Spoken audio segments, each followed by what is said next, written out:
Hi, I'm Darrell. And I'm Elia. And we are Black Nerdy Scholars.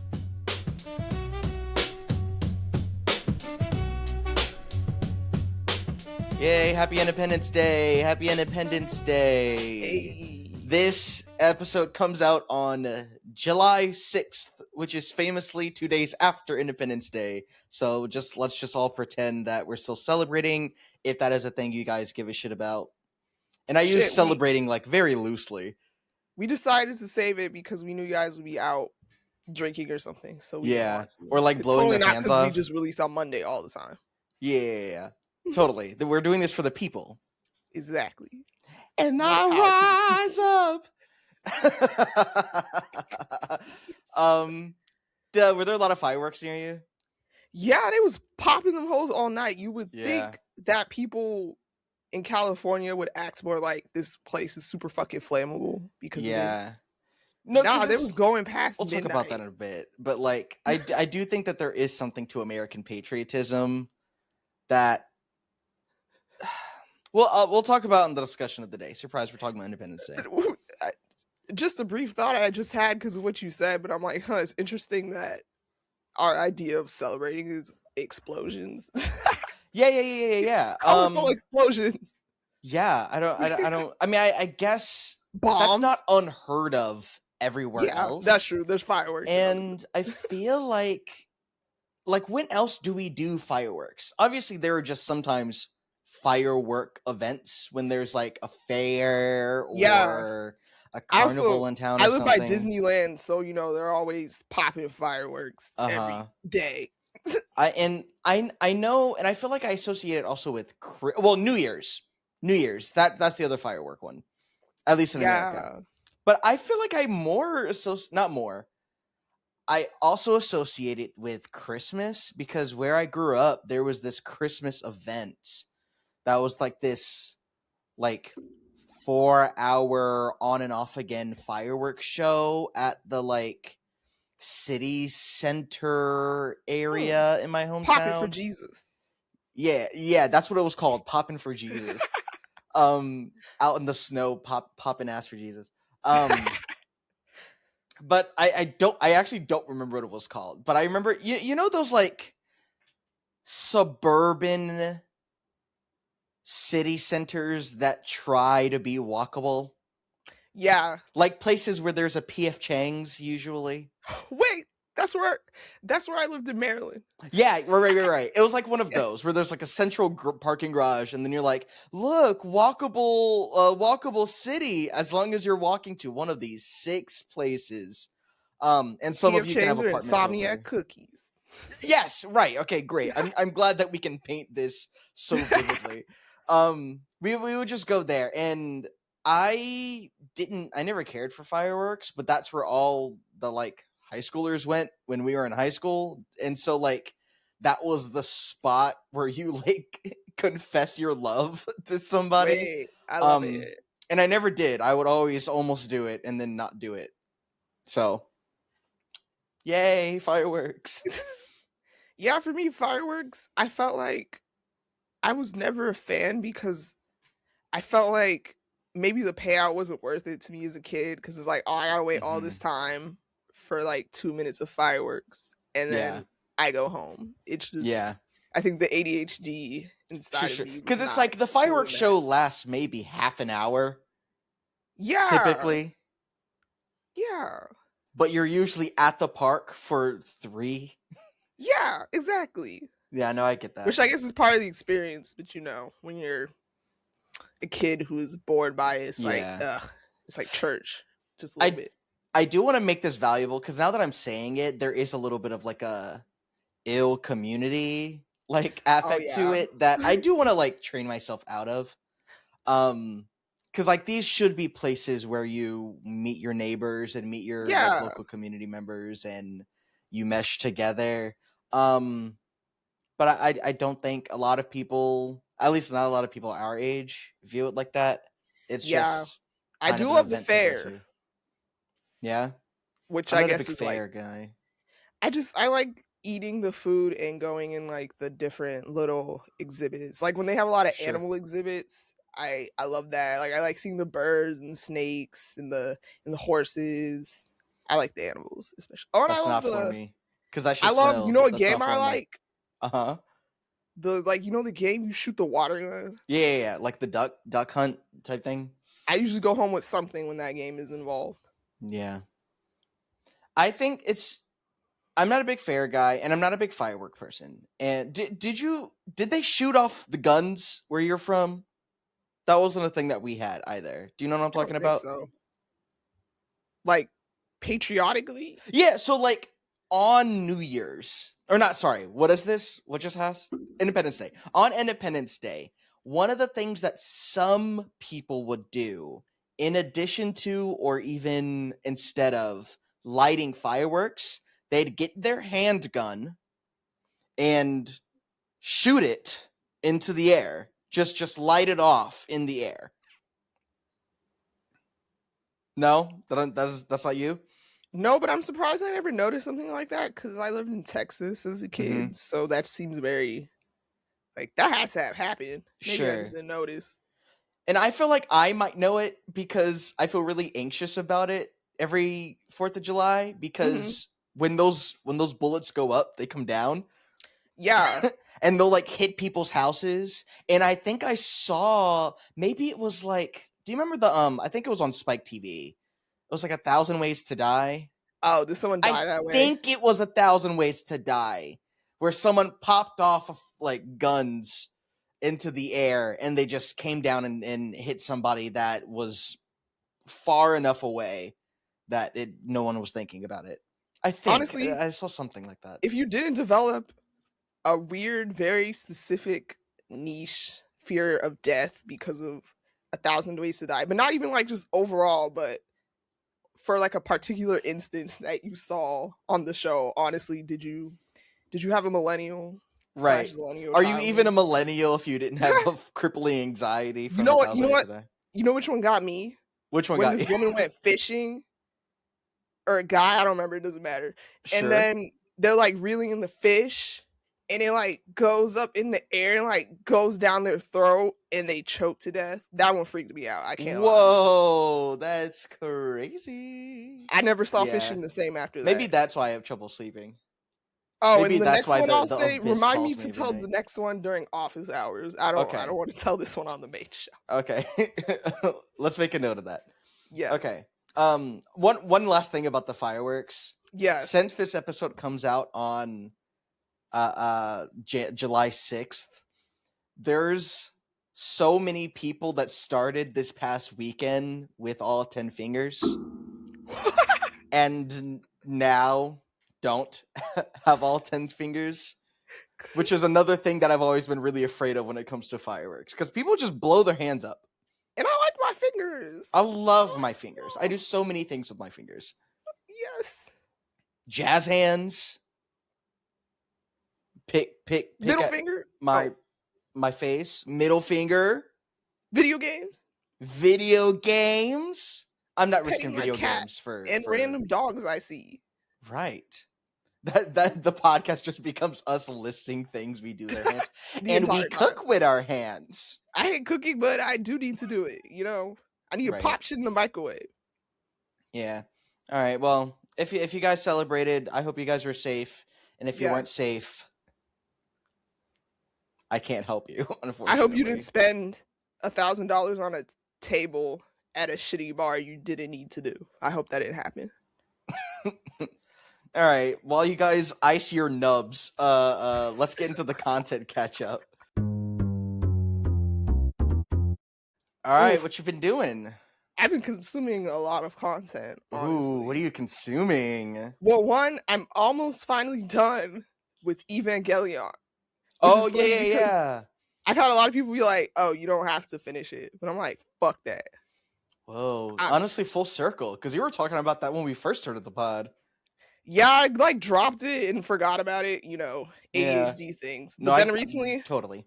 I was like, I'm going to finish a bunch of shit I haven't finished. And that includes Evangelion. I have like 4 episodes left. So I'm in like the latter half of the show. But yeah, honestly, it's super bleak and really uncomfortable. And full of biblical allusions. So I'm actually surprisingly having a good time, as much as I'm not having a good time. Does that make sense? Yeah. No, I get that. Is there any like, or I guess let me ask, did the break help you? Um, Honestly, I'm not sure if it really made a difference. I'll say that initially I was kind of a little hesitant to watch it because someone I like dated was obsessed with it, so I was kind of like put off from watching for a while. But then I'm like, I don't know, this is one of those anime where it's one of those shows I've been putting off watching for like as long as I've known what anime is. So it just felt like I have to watch it one day. Was how I was feeling. And I'm not really a mech person, but I discovered this is really not. Yeah, it's not a mecha. We might have already talked about this but I feel like part of the more I think Gundam has kind of shaped a lot of at least millennial and younger's view of what a mecha anime is. Because I associate the mecha anime to politics, but there's nothing. Well, I was gonna say there's nothing inherently political about Big Robot, but I think I take that back. Yeah, I think so. I think there's nothing there's the themes of the texts do not have to deal with politics just because there's a big robot, but usually there is, or however I should have said that. Because I'm thinking about, did you ever watch Big O? No. Big O was like, what if Batman was a mech? Whereas I'm pretty sure I have a very loose memory of this because it came on at like 1 o'clock in the morning on like Toonami or something like that. 90 or like old anime for the youngins these days, like mid 90s, and it was about this dude that I'm pretty sure was like a rich socialite that would at night be a vigilante or just a hero in some capacity by getting in his big ass robot named Big O. And he would fight other mechs. And it's like, what if Batman was a Power Ranger? Because not even a Power Ranger, because he didn't do that much fighting with his hands. There was some, but most of the action was Big Robot. Okay. And while there is some political intrigue, or there are political aspects when it comes to money and crime, right? It's not the same bag as the Gundam series. Yeah. It's also like Evangelion was weird. It's Sure. How you acquire the mechs, because I'm not going to spoil it. Sure. But I think that's really what separates it also from the I feel like I can't say anymore without spoiling it, so I'll just leave it at that. This anime is old as you're right. hell. Go ahead. It's a habit. Spoilers for Evangelion. Like, fused with humans, so I feel like that just kind of takes it out of the, like, where do you draw the line between like, oh, this is a pure mech and this is like a humanoid creature, you know, that has the sentience of a human, and not even to get in a sentience about like robots and shit debate. Wait, do you know the big spoiler thing? I don't remember it, okay, but so I know I knew it. They get the first mech. I'm probably not explaining this well for someone who just watched it, but it's basically like this weird fucked up shit with Shinji's mom being like dying in the creation of like the first official like what are they called? Ava. So you know, she's like in the Ava, and she still like exists inside of it. So he's basically been piloting his mom, which is also why they have like a weird fucked up connection, Shinji and this particular Ava. Can I speak on that, if you don't mind? Yeah. Have you heard of Darling in the Franxx? Yeah, I've seen. You've seen it? Well, no, I haven't seen it. I've seen, because you remember when I used to play that anime trading card game? Vaguely. Yeah, I feel like I saw it there. Okay, one thing that I feel like Evangelion was supposed to do and didn't really was make the mecha genre freakier. At least in like popular circles. I'm sure there are I know what you mean. I'm sure there are plenty of underground mecha manga that have some real freaked out shit happening. That's what I mean. I think you kind of get it if you count Attack on Titan as a mecha. That's freaky. Yeah. But Darrell and the Franxx is real is real interesting. Oh. It's a little freaked out because while yeah, the little Evangelion here, I'm gonna share some stuff. The bitch who look like Power.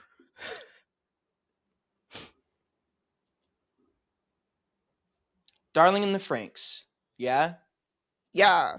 Right? It was a school. I don't remember a lot because I only saw the first couple of episodes.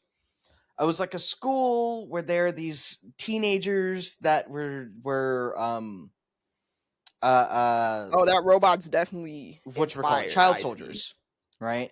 And the thing that I think is really weird about it is that each one takes 2 pilots to drive, kind of like Pacific Rim. Pacific Rim? Okay, yeah. But instead of the 2 people standing next to each other, the boy is the pilot and the girl is the control, like fuses to the mech. What the hell? And so the woman's suit... What's that? The woman's suit... Hold on, let me see if I can... The woman's suit has, like, the console come out of it and the controls come out of it. To the point where it's he's like you control by grabbing their butt handles. Right. Let's see if I can find a better picture. It's interesting because you know what I find off-putting about Evangelion a lot is like obviously I'm like the misogyny. Yeah. And it's like it's hard to defend this. It's really hard to defend this. I think if I were to defend it, if I were to do the soft defense, obviously thematically it's about gender, right? It's gotta be. I haven't seen it, so I don't know how true it is. It's obviously about gender, but it's gotta be about gender. But in the same way that what is it, the High School of the Dead, where he's busting her titties, is also about gender. Yes, so like, okay. Have you seen Kill la Kill?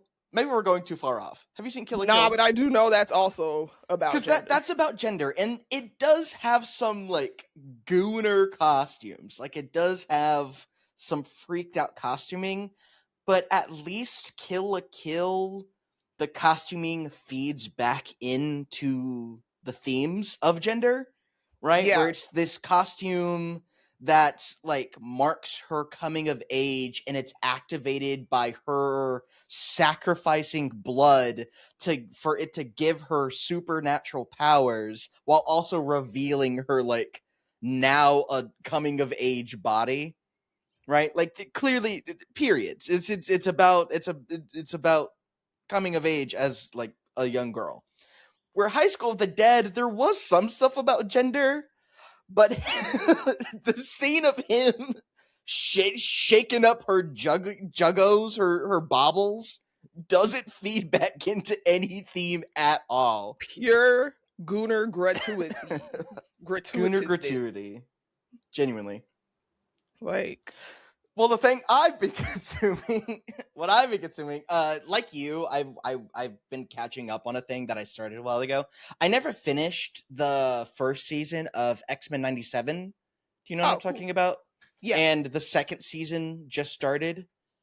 If people aren't aware, X-Men 97 is a Disney Plus original series that is a reboot. It is a reboot of the original X-Men animated series, but it kind of operates like a continuation as opposed to just like we're doing it all again. Everything that happened in those first 5 seasons is canon, and then they kept going. And it's really good. It's really nice to see. I think like animation wise, it's really good and really inspired. I can tell that there are a bunch of people that like the same shit as me.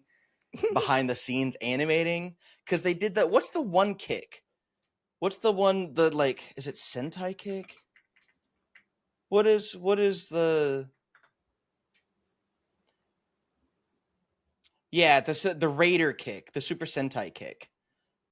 So like the this is Rogue in the cheeseburger anime. That's Doing hot. this that special kick that is like hyper referenced throughout a lot of animation, akin to the Akira slide or the Hajime no Ippo punch, I'm like, or Meg Thee cross Stallion, can punch. you do this kick? I feel like She might have already, if we're being honest. That sounds like some shit she would have already done. honestly, that's very true. Yeah, but I started season 2, and season 2 is a lot. They're doing a bunch of the apocalypse stuff, which is fine. I prefer... I don't love the apocalypse parts of X-Men. I really like the X-Men, but my favorite parts of the X-Men are the soap opera-y parts, where like two people are in love, but also one of them's like DL with some other bitch. I feel like that resonates with me as someone who's I feel like I've only encountered X-Men through the movies with James McAvoy and Michael Fassbender. Oh, not even the original trilogy, the prequel trilogy. Yeah. Yeah, I was like, oh yeah, I felt really gay. I have to rewatch. Yeah. At this point in the greater canon, Magneto and Professor X are like that special third thing. Yeah. Where they like love each other more than anyone else on the planet, but it's not sexual at all. But it's definitely other than platonic. Yeah. They're at this point. And honestly, I think Magneto is just a really interesting character at this point. Even though he started off really like, haha, I'm a villain, I'm gonna steal nukes, like that kind of thing. I like what purpose. Right. Yeah. I like what they've done with it. I do have one more thing, really quick. Yeah. I also went back and rewatched Cloak and Dagger. Oh. Which was one of the Marvel TV series before COVID that kind of is, but kind of isn't canon. The swirl. So, okay. That's what I thought too. Hold on. Not swirl. I think most people at this point would know Cloak and Dagger from Marvel Rivals. Yeah. But they also had a TV show that had 2 seasons. And I went to watch it thinking it was the Swirl show. And I tried to get really into it. I was like, oh baby, I can't wait to see the Swirl. I want to do it the justice of being really excited for the Swirl, even if that genuinely does genuinely does not actually affect me the way it was. Like, I don't love Shonda Rhimes, but I know how to get excited for Shonda Rhimes. Like, you know what I mean? Olivia Pope. Right. And I was watching it, and there were moments where I was like, ooh, they're doing the thing. Oop, they're getting mad at each other in a way. And then it introduces a love interest for Cloak. And really quick, Cloak and Dagger are these two superheroes. Cloak, the black guy. Where Cloak is a black boy named Tyrone, and Dagger is a white woman named Tandy. And they Dagger has this power where she summons these light constructs in the form of daggers, and Cloak can disappear in darkness while he is cloaked.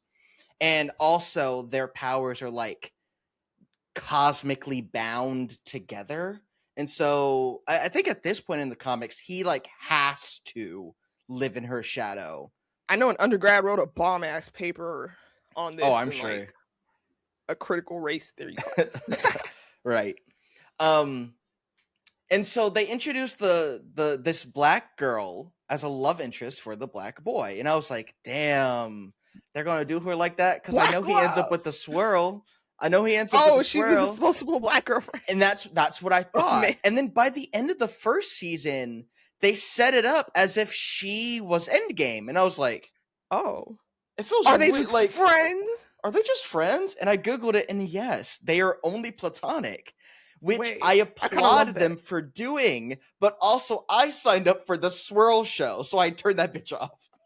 Wait, I mean, I don't blame you because I don't know. Don't fucking bait and switch me, ho. Like when they made it seem like Captain America and Natasha would fuck. Yeah, right. Because Don't do that, in the Marvel. comics, they have had a thing before. Okay. But that's not the usual, I don't think, at this point. Okay. A more in tune comics or Captain America fan would be able to correct me on that. But yeah, I watched Cloak and Dagger. It was fine. It was really corny. There was exactly one really good shot every episode, and then the rest was just like CW freeform teenage drama and dialogue and acting. The acting was so bad. It was so awful. Not this. Well, did it feel bad in perhaps a nostalgic way? Where you're like, oh, I feel like I'm watching Golden Era CW. Yes, but also I don't like Golden Era CW. Okay, that's fair. Yeah, but I do think that's fair. I do think, in my memory, the CW shows leaned more into their like campy, corny nature, where it felt like Cloak and Dagger tried to be really grounded for 90% of the show. But in that last episode, there's like zombies and like giant energy blasts and assassins. It wanted to be taken more seriously than it earned. Yeah, sure. I think that's a fair way to describe it.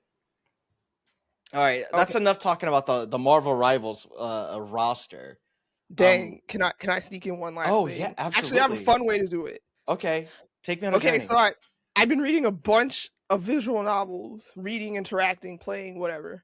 But I can't talk about all of them. There's too many. So I was like, maybe I'll just say all the names, and you'll pick one. Okay. Okay, I've been playing this one. It's called My Life as a Teenage Exocolonist. Okay. So you're basically abandoned Earth and you move to a different planet with your family and this colony. And then I also read this one called The Wedding, which is you're basically invited to a wedding from someone who is either your ex or your bully. And I'm supposed to pick one of these for you to expound on, right? That's the game we're playing right now. Okay, great. Okay. Yeah, so you can go to the wedding of your ex or your bully, depending on how you feel. And I'm doing bully right now because I thought that would be fun. Yeah, you would. Then I did X first though. Sure. I have been playing this game called visual novel called Sigh of the Abyss, which I'm not very far, but I just know that you're basically this woman who was born from some sort of like ritual to the abyss. It's called some type of god, and you have nothing. Like the bitch was just born, so you might as well be a baby. And everyone's like, "Oh, who are you?" And she's like, "I don't fucking know, bitch. I just got here." Okay, I gotta know more about Sigh of the Abyss because I don't understand the jump you just did. Okay, what about a baby? Not an actual baby, but I was comparing the clean slate, the clean slate to a baby, because essentially she's just been born, as far as you know. Like she's been born in the sense that she's just arrived on Earth with this body, but she doesn't have like a prior existence. There's no memories, no knowledge. She can talk though, so she has that much. But basically, you just wake up, you're covered in blood. There's 6 dead people around you. And it's like, oh shit, they just did some type of ritual to bring me here.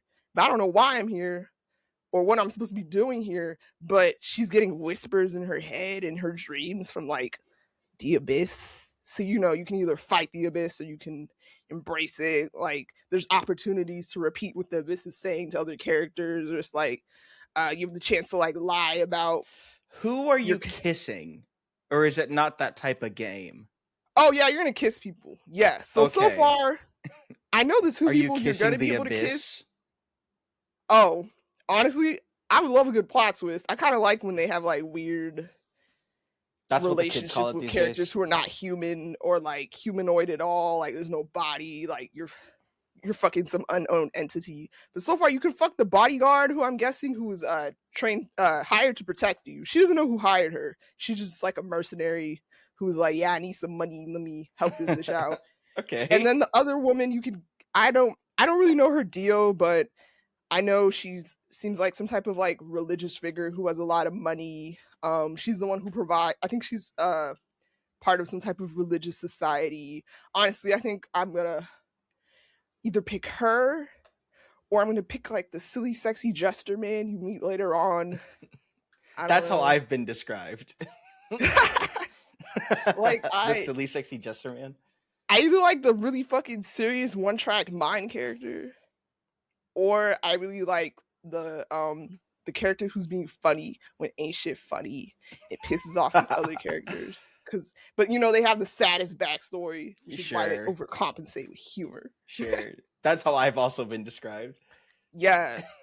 But yeah, the writing has honestly, of all the visual novels I've been looking at, I have to say it's like blown me away. But also Exocolonist also has some really good ass writing, I gotta say. Okay. But yeah, those are my visual novels. Oh, and the last one I played, let me tell you, I was getting murked left and right. It's basically based on, you know, the only female emperor, what's her name? China. Oh, I don't know how to pronounce this, but I've seen that word before. Let me. Oh yeah, Suten. Wu Suten. I think. Yeah. Who's it 10? Yeah, but I gotta say, it's interesting because unlike most visual novels I've read, it has like, it's fully acted and has like cinematic recording. Like there's a full acted out cast. So you're basically, remember Bandersnatch? It kind of has the Netflix vibe. Like Choose Your Own Adventure with Will Poulter. Yeah, but obviously more well thought out and shit. Sure. But yeah, but like people be murking me left and right. I died like 5 times in the intro because I kept getting killed by my op, who's like a childhood friend. You're basically playing as what would be like a kind of lower ranking harem girl, and your sister, not your sister, your aunt is like a high ranking consort for the emperor. She's evil too. Plot twist, but not surprised. But I'm like, dang, I could never live in the palace. This is, everyone's your op. She has like one friend. Also, the princes really like her because she could sing. But I'm like, oh shit, the emperor liked my song. I'm about to have bitches trying to kill me left and right, which is already happening. But yeah, I'd say I died a total of 15 times already, and I'm only in chapter 4. So yeah, it's wicked out there. Good visual novel recs for the people that are interested. Yes, play them all. Honestly, do you have the transition? What was my transition? Oh, you made it. Okay, here I got it. You ready? My bad. Visual novels. No, hold on. What if we tried to make visual novels? Independence Day discussion of the day. I don't know. I lost it. Let's go to the discussion. I was gonna say Trump wants to make his own visual novel, but he wants it to be the Donald J. Trump visual novel on the 250th anniversary of America. I mean, shit. That's essentially what those little Praxxer AI buses are putting out. Oh my god! All right, let's go to the discussion of the day. Did I say Praxxer? Prager? I don't know. I think it's Praxxer, but it is Prager. Prager. Yeah. So this, for Independence Day, there was a state fair thrown in the National Mall to celebrate the 250th year of America as a nation. And a lot of bad shit went around it. So, for starters, the entire fair is like built on a fraud. It's built on a bait and switch. A big bait and switch in which a bunch of money went into the pockets of Donald J. Trump and his billionaire friends. It's all unaccounted for. Yeah. Do you want to give the synopsis? Sure. Yeah. Do you want me to give the synopsis? There was supposed to be this huge. It started with Theodore Roosevelt. They're supposed to open up his museum, not museum. What is it called? Exhibit. I don't remember the word. Yeah. Yeah. And it was originally called America 250. Yeah, it's supposed to be this whole big celebration for our 250th birthday. It was a You know? bipartisan event that had been like at least a year in planning. I don't remember. Yeah. For a long time, this had Yeah, been because it coming. was at least since Joe It Biden's was so a couple presidency. years. Yeah. It was a Yeah. bipartisan plan for this big state fair event, in which funds were allocated to start like preparing for the It was supposed to 250th be anniversary, 250 million. Is that something right? like that. And it gradually kept getting Congress set aside 150 million. 150. Yeah. And they were expected. Organizers were expected to receive 150 million. Sorry, 100 million, but received just 25. Huge difference because they set the money aside already. So the money was set aside in advance, but then they just kept being like, actually, we're gonna lower the amount until eventually actually this money's gonna go somewhere else that no one knows where it went officially. Yeah, and until they were left with a measly 25 million, which I'm no money person, but I imagine if I was promised 150 million for something, and now I only have 25 million, there's a lot less you could do with that. Yeah, and in the planning for this event, Donald J. Trump tried to, what's the right word? Hijack that event. For his tried birthday. To steal that event. Commandeer. Try to commandeer the event for his birthday and also just for his own gains. And that failed. He was not allowed to do that. Did you see? Uh-huh.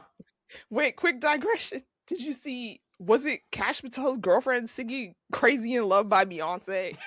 And nobody was there at the thing. I don't know if it was Cash Patel's girlfriend. I don't know. Okay, we'll find that when we get to the crowds. But yes, continue. So instead, Donald Trump founded like a different committee called Freedom 250 instead of America 250. That is explicitly partisan and used like the existing, which department was it? It was like Parks and Service. Excuse me, like the Park Services Department. I don't remember which one it is. The full name of it.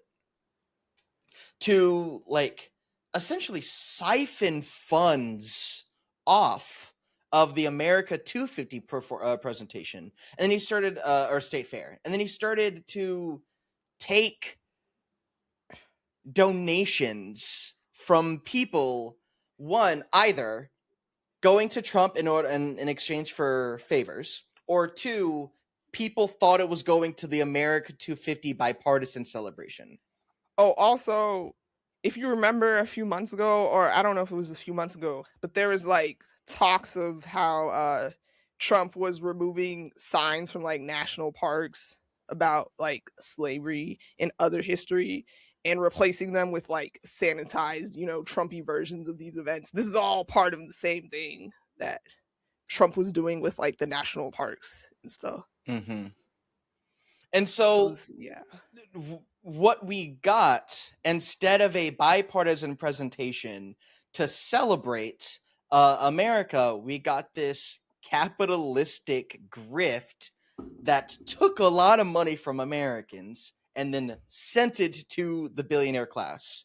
Now, if that isn't the perfect metaphor for where America is after 250 years, like in a way, Donald Trump kind of hit it.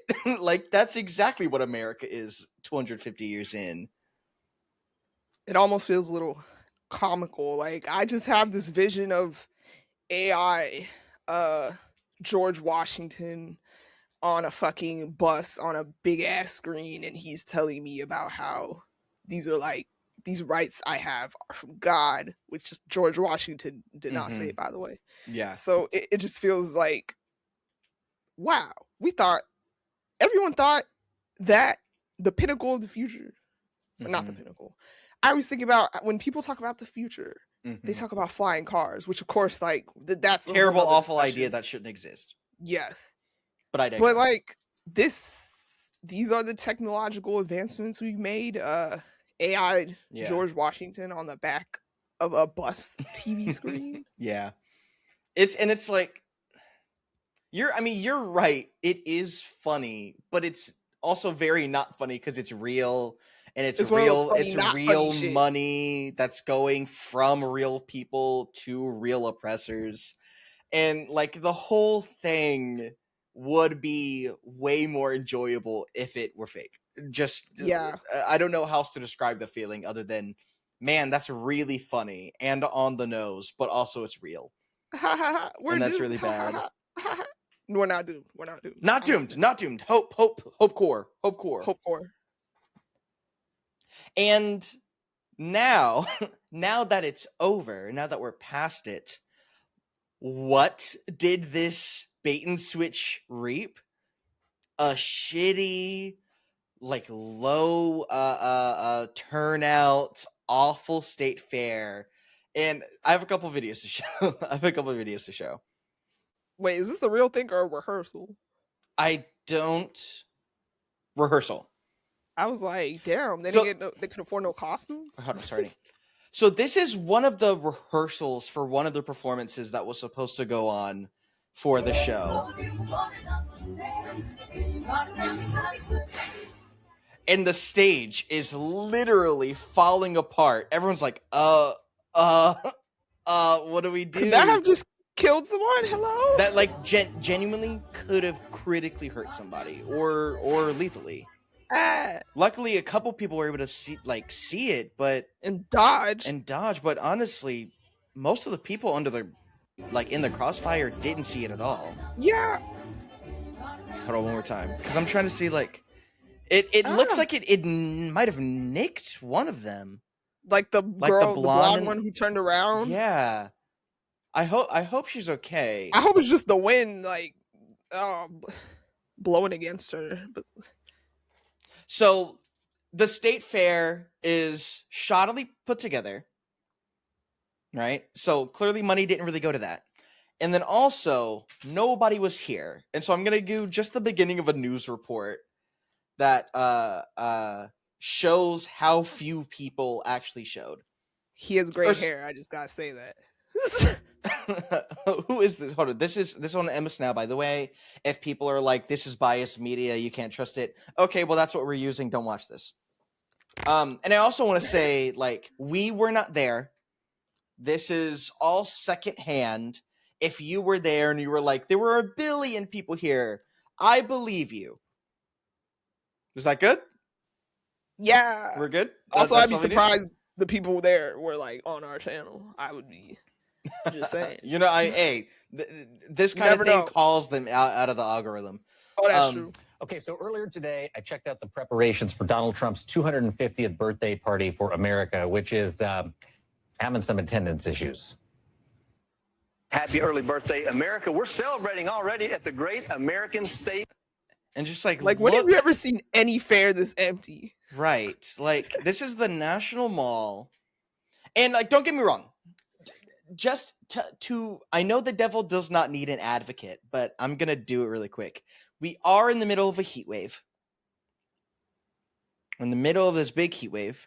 There was a big bait and switch when it comes to the programming. So I'm sure a bunch of vendors either didn't make it or backed out or so on and so forth. And the World Cup is happening right now. So a lot of people are a lot of things are being diverted for that. When it comes culturally to what people are paying attention to, I'm willing to bet that more people are interested in the World Cup than in the Freedom 250 fair. Yeah. But that is a very poor turnout. Side note. If you sign up for that World Cup celebration, be careful because they're selling your data. Trump is selling your data. Huh? It was in one of the articles that Peter sent us, but it might have been the what's it called? The congressman guy talking about it. Oh, right. if you sign up for any of these events, your data could be getting sold to like Trump conservative little companies or whatever. So be careful, because it's not related to Trump. Like, it was just the World Cup celebration. It's supposed to be nonpartisan, all that. But the data is being sold for nefarious means. Well, that doesn't surprise me one bit. That's par for the course. Yep. Fair, man. We've got all right. There's this one this birthday image with us. Sometimes the pictures really don't that has been going. There's this one image that has been going around that really makes me tell laugh. the full and I want to get to that if you before look behind us, you see, okay, there are a couple hundred people back there, but the truth is, when you make your way over here and you're in a wash of people. There are thousands of people here, and I'll tell you what, that's with rain, with everything else going on. The fact that it is heightened security just because of the world right now, it's really an awesome crowd. That is so sad. All right, this right here. This was a performer that they posted to one of the Instagram pages. Posted this. Sure, really captures the problem. One of the organizers posted this photo of a performance on the National Mall. If you zoom in, let's do it, on the guitarist's sunglasses. Oh boy, you can see a crowd of less than a dozen people in the reflection. The organizers appear to have recently deleted that image from the social media feed, replacing it instead with this image of the and so they reposted it and they just cropped him out.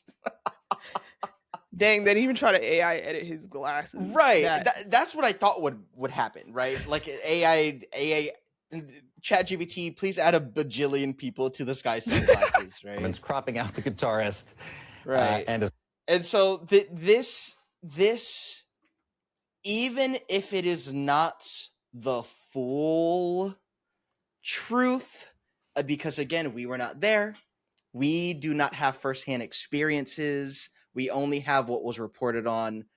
If what the reports say are the truth, I think that also shows a good metaphor for where we are 250 years into this country's project. Niggas not fucking with that shit. We are not fucking with it. All partisans. Like I starting to not fuck with it. It's so I know it's fun to like doomsay and doom scroll, and we did a bit of that joking before. But while this is funny, those are funny images, I like to use this to help bolster the hope, because it seems like people aren't fucking with it anymore. At least not nearly the same turnout as he used to have. Even as like when Trump had his OG run. Right. People seem to, if not be waking up, because I don't think as many people are waking up. More like with whatever the language that is. They're getting tired. They're getting tired of sleeping in the position that they are. Is, I guess, to tax the metaphor.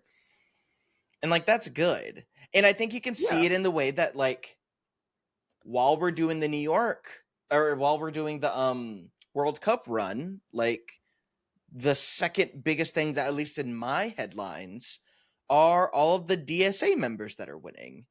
That there is a big push for lefter-leaning politics,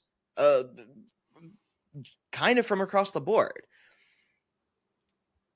And so while this debacle is happening, there are more people that showed up just to see Mamdani talk in New York. It's interesting because for just as much as we saw how candidates who were right-leaning, how much they were like making it clap for Trump, like who can make it clap the loudest for Trump, there is also people on more left-leaning campaigns who are like, wow, if I don't stop supporting Gemini. Yeah, if I don't stop supporting Geminis, it's over for me. Geminis are over, party. Please. Like, if I don't stop supporting the genocide, I'm gonna lose my base, or I'm not gonna win campaigns. Like, we're seeing more of that, which gives me hope. And in the reporting of the DSA wins, like, even the opposition to it on both like Republican and Democratic sides, because there are a lot of Dems that are still very antsy this. Yeah. The only thing that it seems like a lot of these politicians and talking heads are doing to fight this wave that is happening, that, or at least what I hope is a wave. Like, I do think it's too early to tell. Like, there's not enough that has happened. But what feels like a wave, the only thing that they're doing is reading the DSA objectives and going, can you guys believe that this is communism? I don't know, man. Like, is that not where Kamala Harris's campaign fucked up? Where it's a bunch of people going, look how bad this is. And there are a bunch of constituents going, yeah, but it's bad now. What are you going to do to help?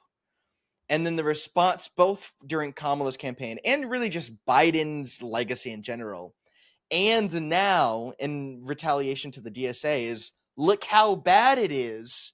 We're not going to do these things. And it's just not working. They're not fucking with it. Though. And that gives me hope. It does give me hope. Yes. I do think, to be fair, there is one other thing that happened at the protest. Or not, sorry, not at the protest, at the fair that happened. There was also a march of like giant conglomerate of masked, like, right-wing self-described white nationalists. I think they're called Patriot Front. The white mm-hmm. The white shiesty like mask is killing me. They look like the Invisible Man. Yeah, no, for sure. Yeah, it's like this. This is the Abercrombie and Fitch update to the white KKK hood. It's like, nah, this is what the kids are wearing these days. They're wearing a bunch of white shiesties. So this group marched through DC during the protests on Independence Day. Bunch of people, probably exclusively white. I'm sorry, but the marching outfits are killing me. Yeah. Yep. These people are Abercrombie Fitch KKK collab. Genuinely. Right. And so I also think there is this. Let me show you this too. Here's another angle. Well, it's kind of loud. Also, why do they keep making up? Why do white supremacists make up so many different subgroups? Like, dang. I don't know. That is a good question.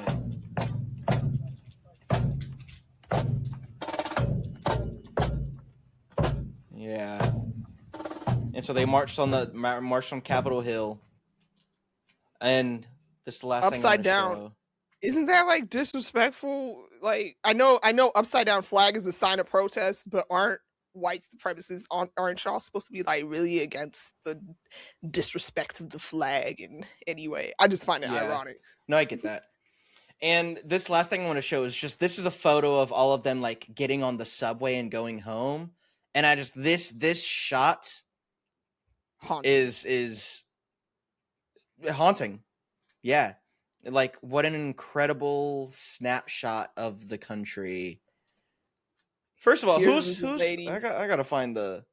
Here's this black person just minding their business, you know, just trying to exist. Photo by Cheney Orr, I believe it says. Yeah, I feel like when I see it, I'm just thinking like, we have this woman or this black person, you know, just seemingly existing, just taking the subway, going about her life. Yeah. And here she's surrounded by people who are like, yeah, you shouldn't exist. Yeah. Even though that's all she ever did. Because it's not just she shouldn't exist, right? Because I some of them would say that, not all of them would say that. I think more of them would describe it more as, you will not replace me. Right? There's that pervasive great replacement theory that is striking the hearts of these I don't know, racists, I guess, is the best way to describe it. White supremacists. They described it themselves as white nationalists. Which, just 3 for 3, this captures exactly where America is 250 years in. And so I guess my question when it comes to this shot, Leah, is like, where's the spin?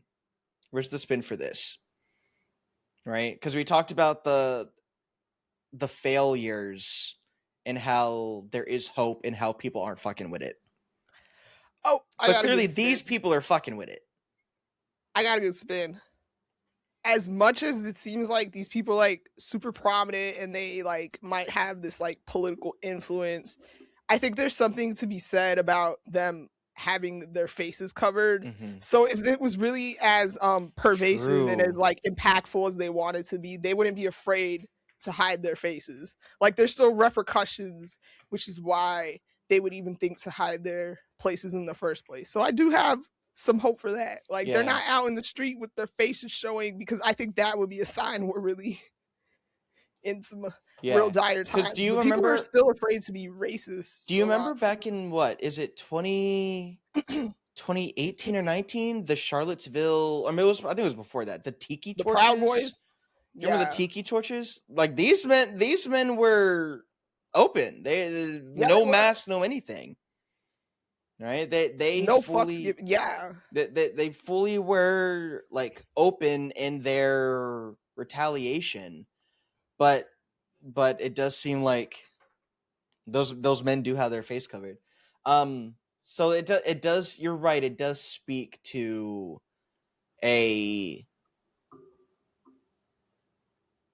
like they prepared for social antagonism. They prepared for people aren't going to like this and I want my family to be safe.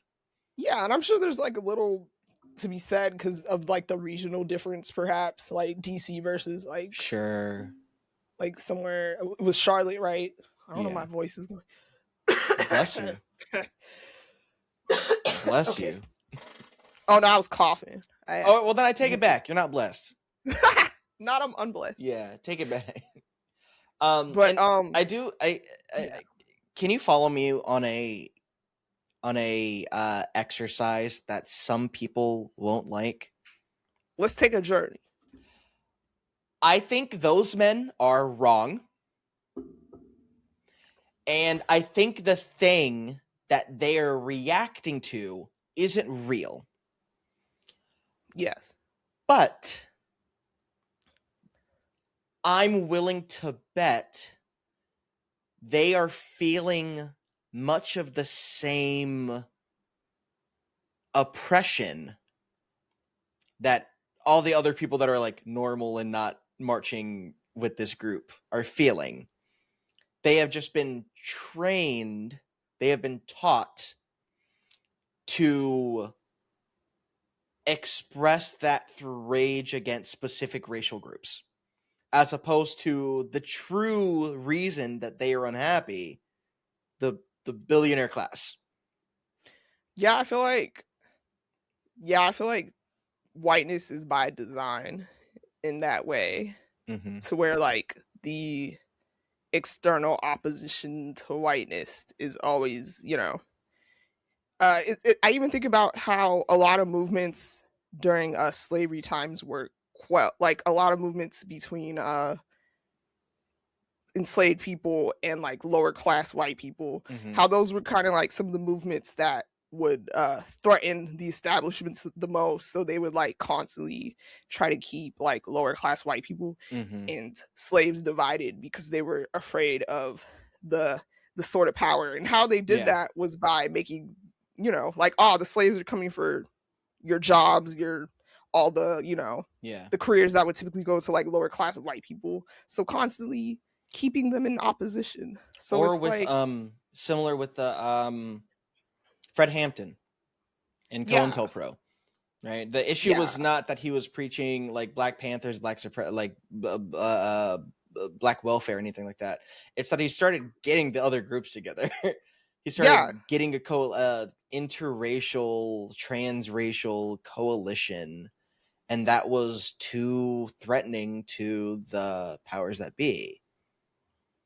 And I also want to say that, like, while their true enemy is the bourgeois,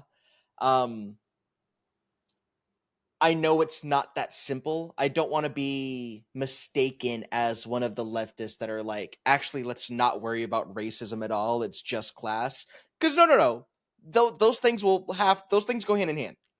Yeah. Racism, sexism, classism are this big pillar, all intertwined with xenophobia and organized Christianity, that make all the problems that be. These chuckle fucks just don't know that. These losers just think I'm being replaced, and I don't want to do that.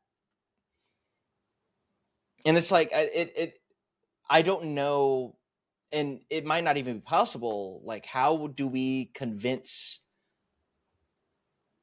people like that? And I mean the range, not just literally that group, but like people that lean MAGA or even centrist that don't care.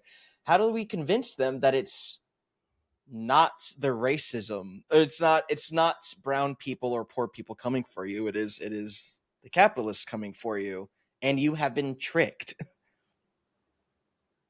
I do think a little bit right now, some of that is already working, because while so many groups, including Trump's entire dynasty, has been built on pointing the finger at this nebulous they that is coming for you, whether that's immigrants, trans people, whatever, people like Zoran Mandani and the DSA have been doing tangible work, right? There's the reason that Zoran is working is because he's fixing potholes. And it's hard to go, like, I'm sure there are plenty of people that are like, I don't like Zoran because of his faith, but I like that he fixed the pothole in front of my house, and so I'd vote for him again.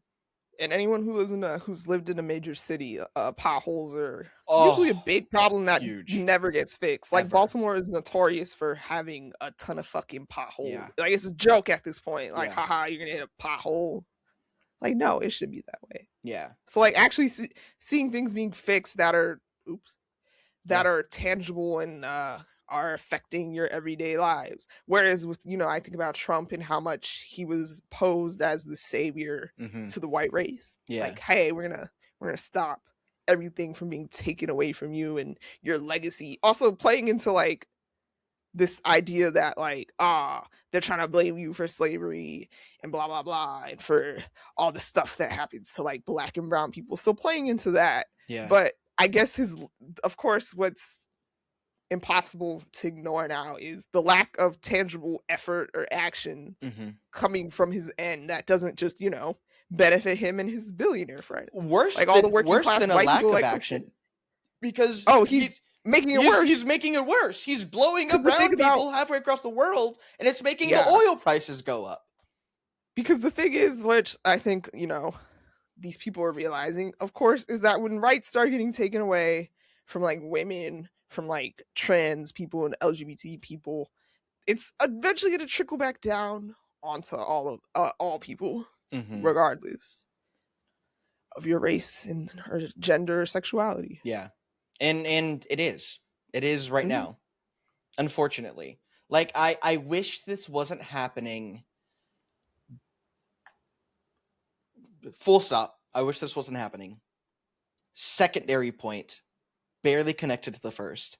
I'm glad people are waking up, even if it's late or slow. Yeah. One thing I don't like about like the way the internet works is like there is a huge contingent of people that are like, oh, you're just noticing now that it's bad, and it's like, yes, and I wish they got here faster, but they're here now, and we've got so much work to do. There's so much more to do instead of just sitting here pointing fingers. Sorry, go ahead. Yeah, I just think about, the internet loves like a retroactive punishment, and I'm like, I think I think it's just, we should just be, not that you have to be best friends with these people first of all, but hey, glad you woke up, glad you're here, even if it. And also, I think there's some acknowledgement to be made. Like, how can we recognize that? I don't know.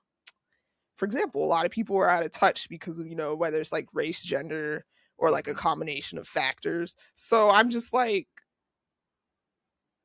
yeah, it took longer for them. They're fucking, look at all their little privileges, which is not like a justification, but like, how can you be shocked? I don't know if shocked is the right word. I just don't think it's worth the effort and like waiting until individuals feel like other individuals have been punished enough for what they've caused. And it's hard to say that because I also know that I do have my own privileges. Yeah. Right? Like it's I'm not in the worst position. And so it's a lot easier for me to say, hey, let's kumbaya, which is not what I'm saying, but I know that's what some people hear. Yeah. I don't know. Yeah. Go ahead. No kumbaya necessary, honestly. Yeah. Just move forward. Yeah. Because I think I think that's the way to look at it. I'm not asking for a kumbaya because I think that also takes time. Oh, yeah. You were hurting my efforts and now you want to help? Great. Get on the train. Get on the train. We got to keep moving forward with or without you. We don't have to throw a party. And I know some people want the party. Unfortunately, some people's politics stop at the extent at which their friends like them. Yeah. But don't get in the way, I guess. And vote. Yeah. And read books. Always. And listen to our podcast. Oh my God, I almost called you Kenny. Leah, where can they find it? You can find us on any place that has podcasts, Apple Podcasts, Spotify, Tidal. I just made that up. I don't think Tidal has podcasts. Okay. Don't ask me, Jay-Z. I don't know. Ask Jay-Z. We're going to get an email from Jay-Z right now. While we're recording, before this goes live, Rock Nation's going to fine us. Oh, man. And to help pay off that fine, you can subscribe to us on Patreon for $5 a month, where you get access to our after show office hours. We're a little bit looser. We're a little bit riskier. We consume a little legal substance and just have more time on the pod after the pod. If you want a sneak peek, here's a little bit right here. Are you ready for a hot take? Yeah.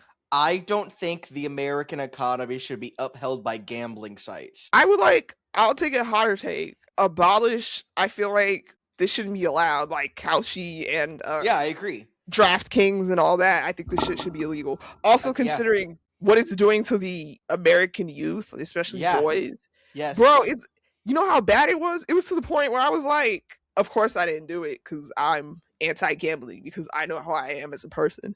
But I was like, maybe I should start betting on Love Island. Like, what the fuck? No, the fuck I shouldn't. So if you can afford it, please send it our way. If not, please like, comment, and subscribe the video. And until we see you next, stay black, stay nerdy, and read books.